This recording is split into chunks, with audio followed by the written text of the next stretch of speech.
Mary नहीं मांगता, हमको लेली नहीं मांगता, हमको सैंड्रा फ्रॉम बैंड्रा नहीं मांगता। तो कौन मांगता? ए जूली जूली। बाहर हल्की सी बारिश हो रही है। पटेल साहब अपनी गर्मा गर्म चाय की कप लेके बालकनी में आके बैठते हैं। पटेल साहब को पुराने गाने सुनने का बड़ा शौक, तो रेडियो पे पुराने गाने चल रहे हैं। हल्की सी बारिश, गर्मा गर्म चाय की कप और पुराने गाने।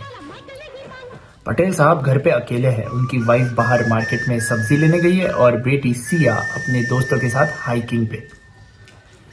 पटेल साहब अपनी चाय की एक सिप लेते हैं, तभी उनके घर का टेलीफोन बजने लगता है।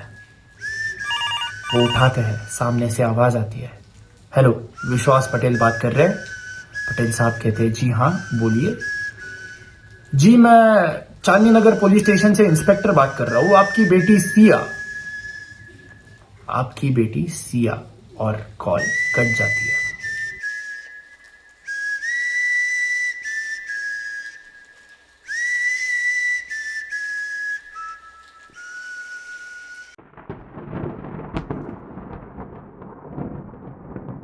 साहिल, इशिका, रोहन, रिधा और सिया, ये पांचों बचपन से ही बेस्ट फ्रेंड्स हैं।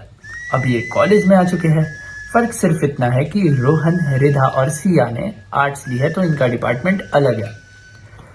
अब ये 11th से 12th में जाने वाले थे। इनकी छुट्टियां भी ऑलमोस्ट खत्म ही हो गई थी, तो ये एक प्लान बनाते हैं हाइकिंग पे जाने का। 5 डेज और 4 नाइट्स का ये प्लान। इनके शहर से लगभग 1-1.5 घंटे की दूरी पे ही एक हिल स्टेशन है, तो ये डिसाइड करते हैं वहां हाइकिंग जाने की। प्लान बनता है। अब प्लान काफी सिंपल है। कल सुबह हाइकिंग के लिए निकलना है। पेरेंट्स ने भी परमिशन दी है। बच्चे काफी एक्साइटेड है। पैकिंग हो गई सबकी। रिधा का मैसेज आता है। अब जैसे ही रिधा का मैसेज आता है, ग्रुप पे एक नोटिफिकेशन आता है, सिया लेफ्ट द ग्रुप।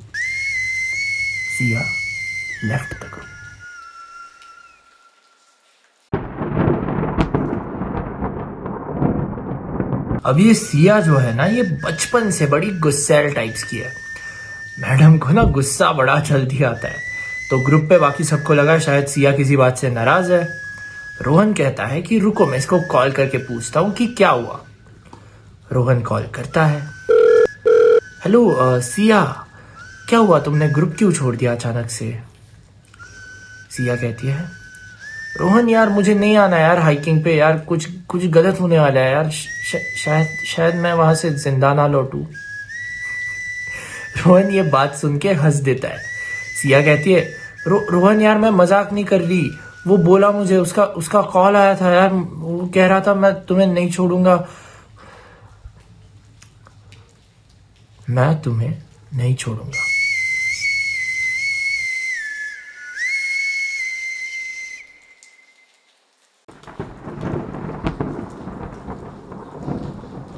बड़ी पैनिक सी सिचुएशन क्रिएट होती है। सिया रोने लगती है। कंफ्यूज सा रोहन उसे कंफर्ट करता है और पूछता है, सिया तुम्हें किसका कॉल आया था, कौन तुम्हें क्या? सिया शांत होती है। उसे कहती है, रोहन मैं हाइकिंग पे आ रही हूं। रोहन कहता है, पक्का? I mean, तुम ठीक तो हो ना? क्या हो रहा है तुम्हें? सिया कहती है, हाँ मैं ठीक हूं, चल पैकिंग करने दे, बाय। कॉल कटता है। अब सिया पैकिंग कर रही है, तभी उसके फोन पे एक टेक्स्ट आता है। उस टेक्स्ट में लिखा होता है, आई एम वॉचिंग यू, मैं तुम्हें देख रहा हूं।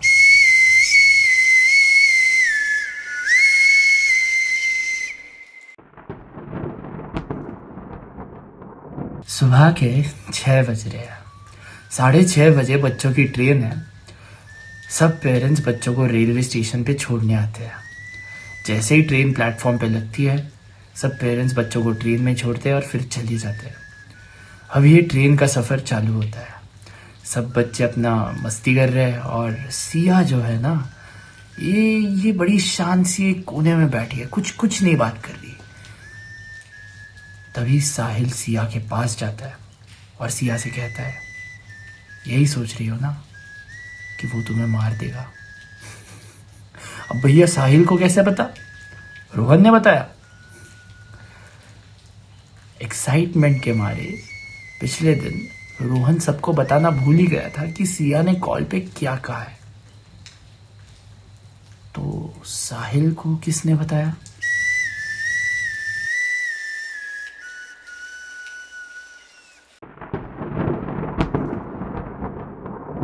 अब सिया इस बात को इग्नोर करती है, ये सोच के कि रोहन ने शायद सबको बता दिया होगा, इसलिए साहिल थोड़ा प्रैंक कर रहा है। ये 1.5 घंटे का रेलवे का सफर अब खत्म होता है। वक्त कहाँ चला गया पता ही नहीं चला। अब जैसे ही ये रेलवे से बाहर उतरते हैं बारिश स्टार्ट होती है। अब मौसम एकदम सुहाना था, ये सोचते हैं कहीं ब्रेकफास्ट कर लेते हैं। अब जहाँ ये ब्रेकफास्ट के लिए रुकते हैं वहां से ठीक सामने वो पहाड़ का टॉप दिखाई देता है। सिया मानो वो टॉप को देख के फ्रीज हो जाती है, ख्यालों में खो जाती है। पता नहीं सिया के दिमाग में क्या चल रहा है। अब बारिश तेज हो गई है, सब बच्चे सोच रहे हैं क्या करें, पहाड़ चढ़े या ना। ये सब सोच ही रहे होते तभी सिया अचानक से बेहोश हो जाती है। और जैसे ही सिया बेहोश होती है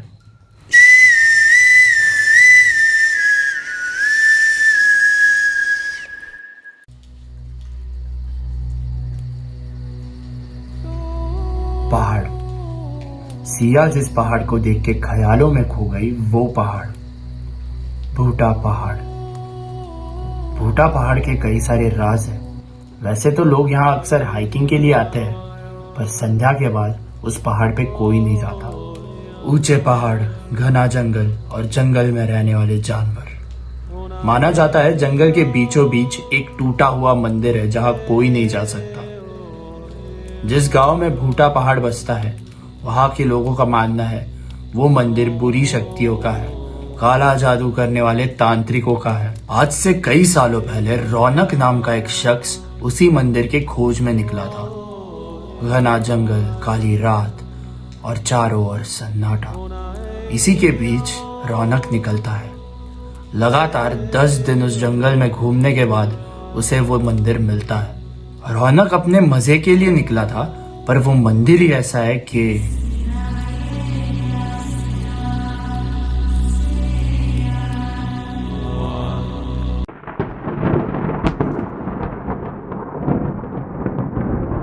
रौनक मंदिर के अंदर जाता है। मंदिर के अंदर पिलर पे काफी सारे अजीबो गरीब से कार्विंग्स बने होते हैं। वो उन्हें देख के कुछ समझ नहीं पाता। मंदिर में कई सारे रास्ते हैं। मंदिर बाहर से देखो तो छोटा सा एक मंदिर है, अंदर जाते ही एक बड़ा सा भूल भुलैया बन जाता है। रौनक एक रास्ता चुनता है। वो रास्ता रौनक को तहखाने की ओर लेके जाता है। जब रौनक तहखाने में पहुंचता है वहाँ काफ़ी ज़्यादा अंधेरा होता है, पर सामने से एक रोशनी उसे दिखती है। वो उस रोशनी की ओर आगे बढ़ता है। सामने एक बड़ा लंबा सा एक चांदी का दरवाज़ा होता है। रौनक उस दरवाजे को खोलने की कोशिश करता है, पर उससे वो दरवाज़ा खुलता नहीं है। काफ़ी कोशिश करने के बाद रौनक थक जाता है और नीचे बैठता है। तभी उसे अंदर से एक अजीब सी जानवर की आवाज़ आने लगती है। रौनक ढंग से सुनता है। थोड़े समय बाद उस जानवर की आवाज़ काफ़ी बढ़ जाती है, इतनी बढ़ जाती है कि रौनक उसे सह नहीं पाता। रौनक अपने कान बंद करता है और वापस ऊपर की ओर भगता है। तभी उसे पीछे से दरवाज़ा खुलने की आवाज़ आती है, और जैसे ही दरवाज़ा खुलता है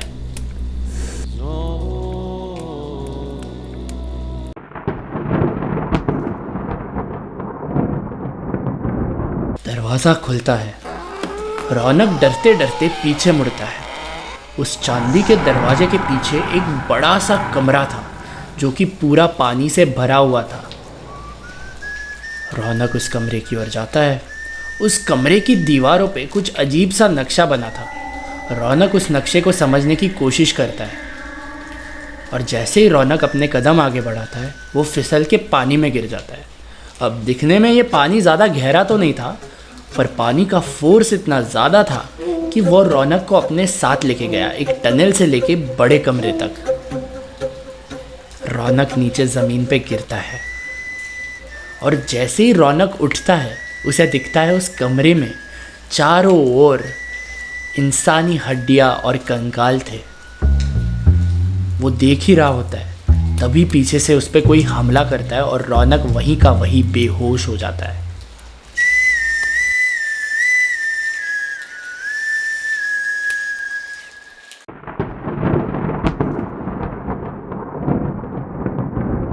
सिया होश में आती है, पर तब तक शाम हो चुकी थी।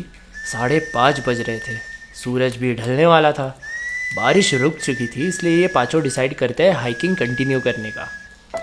सफ़र चालू होता है। ये पांचों अपना मजाक मस्ती करते करते पहाड़ चढ़ रहे थे। जहाँ ये पहाड़ चढ़ रहे थे वहाँ लोग नीचे उतर रहे थे। कुछ समय बाद अंधेरा होता है। सिया और रिदा थक चुके थे। कैंप साइट से लगभग 10 किलोमीटर पहले एक लेफ़्ट साइड पे कच्चा रास्ता आता है। सिया किसी को बिना कुछ बताए उस रास्ते पे चलने लगती है और ज़ोर ज़ोर से रिजानी भाषा में कुछ शब्द बोलती है। रिजानी भाषा।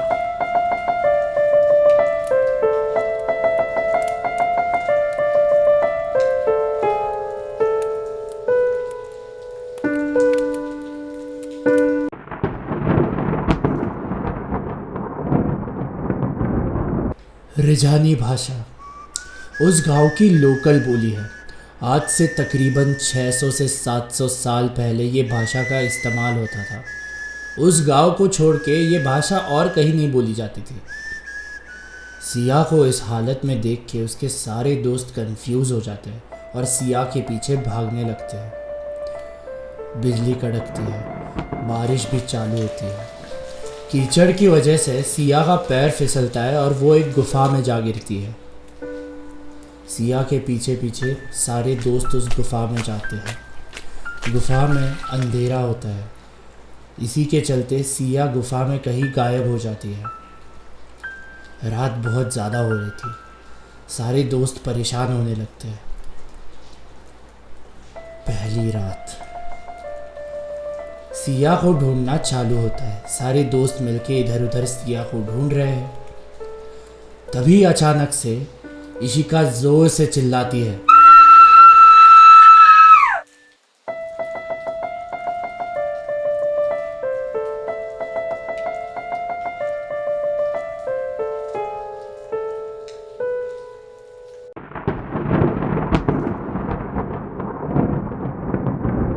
गुफा में एक तालाब था। तालाब के पास पोल्स पे बंधे हुए काफ़ी सारे इंसानी कंकाल थे। ऐसे लग रहा था उन्हें देख के कि मानो कुछ सालों पहले उन इंसानों को कुछ सज़ा दी गई थी और उनके कंकाल वैसे के वैसे हैं। ये देख के इशिका डर जाती है। जब सारे दोस्त उसके पास आते हैं, जब वो देखते हैं, तब उन्हें कुछ पता नहीं चलता। डरते डरते सभी लोग तालाब के पास जाते हैं। तालाब में कुछ सीढ़ियाँ जा रही थी, पर पानी भरा हुआ था तालाब में, इसलिए उन्हें पता नहीं चला कि एग्जैक्टली वो सीढ़ियाँ कहाँ जा रही थी। तभी साहिल को एक रास्ता दिखाई देता है। उस रास्ते पे काफ़ी ज़्यादा मशालें जल रही थी, तो ये सोचते हैं वहाँ जाने की। धीरे धीरे करके वो रास्ते की ओर बढ़ते हैं।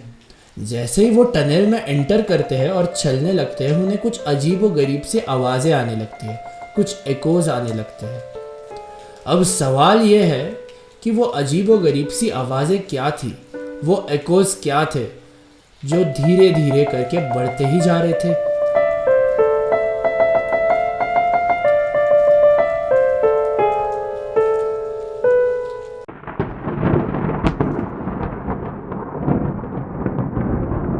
ये लोग आगे बढ़ रहे थे। आखिर में ये लोग एक दरवाजे के आगे आ पहुंचते हैं। उस दरवाजे पे 5 सिंबल्स बने हुए थे: earth, water, fire, air and space. एक सर्कल सा पैटर्न बना होता है। उससे साफ दिखाई दे रहा था कि अगर दरवाज़ा खोलना है तो इस पैटर्न को ही सॉल्व करना पड़ेगा। ये बात रिधा को समझ आती है। ये चारों आसपास कुछ क्लू ढूंढने की कोशिश करते हैं। तभी रोहन को उस दरवाजे के बाजू में बने हुए पिलर्स पे वही सेम पैटर्न दिखाई देता है। रोहन इसे तुरंत समझ लेता है और उसे डिकोड करने की कोशिश करता है कि दरवाजे पे बना हुआ पैटर्न और पिलर पे बना हुआ पैटर्न अगर मैच करता है तो शायद से यह दरवाज़ा खुल सकता है। रोहन पिलर पे बने हुए पैटर्न को दरवाजे के पैटर्न से मैच करने लगता है। तभी उसके सिर पे ब्लैक कलर का कुछ अजीब सा लिक्विड गिरता है और तभी सामने वाले वॉल की एक टाइल खुलती है और उसमें से एक आग का तीर बहुत तेजी से रोहन के पास आने लगता है। वो तीर तेजी से रोहन को अप्रोच कर ही रहा होता है, तभी रोहन